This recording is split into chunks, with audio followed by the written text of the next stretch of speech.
আজি 30 আগষ্ট 2025 আজি অগ্গারা বুয়া আর্মিরে ভাই কুতুহালাং বাজারের মাঝে যে বহুত দিনের অগ্র রোহিঙ্গা ফ্যামিলিরে ডিস্টার্ব করে টিয়া পয়সা লেবাল্লা বলি আর্মি পরিচয় দিয়ে ডিজিএফআই পরিচয়দের তো আত্মযত্ন নাকি সন্দেহ লাগিয়ে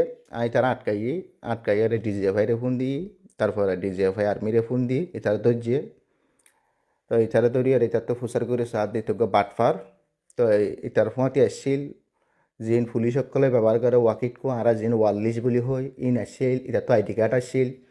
এটুকু সরকারের অফিসার বুলি হয় প্রমাণ দি বিভিন্ন জায়গার মাঝে প্রতারণা করে তো আজি কুতুফালং বাজারের হাঁচাত মাঝে রোহিঙ্গা একেবারে হাঁচার মাঝে ইতারা ফা গিয়ে ইতারা ফাইরে ধরি সরকারের হাঁসে গছা দিয়ে এবং ইতে অহন উকিয়া থানার মাঝে আছে এত লাবিলি যারা কমিউনিটির মানুষ আছে স্থানীয় মানুষ আছে ওনারা তো বেশি উশিয়ার টাকা ফুরিব বহুত মানুষ সকলেরে সরকারি মানুষের পরিচয় দিয়ে আইয়েরে মানুষের তো ডাহাতি করে কিডন্যাপিং করে টিয়া পয়সা চুলাই হাফেলের তো এনলিখা ঘটনা কল আর লাস্ট কয়েক বছরের মাঝে বহুত দেখি এটারা সরকারের বাম মূর্তি নষ্ট করি পারলা বলি প্রশাসনের নাম ব্যবহার করিয়ে বিভিন্ন জায়গার মাঝে ডাহাতি চুরি বদমাসি বেগিন করে এনদিকে মানুষ ইনারে চিনিত রাখন এবং এই মেসেজ ইয়ান আগাগোড়া ফরওয়ার্ড করে দেন ইতার সময়তে আরও বহুজন থাকিত পারে তো এই ঘটনা ঘটাইবার লাগবলি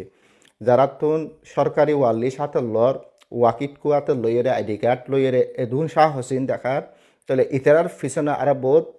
মানুষ থাকিত পারে এতলা বলি বিজ্ঞান তুন শেয়ার টাকা ফুরিব এনদিকে বাটফারাক কলরে যে কে হয়কা ধরি সরকার হাসে গছাই দেও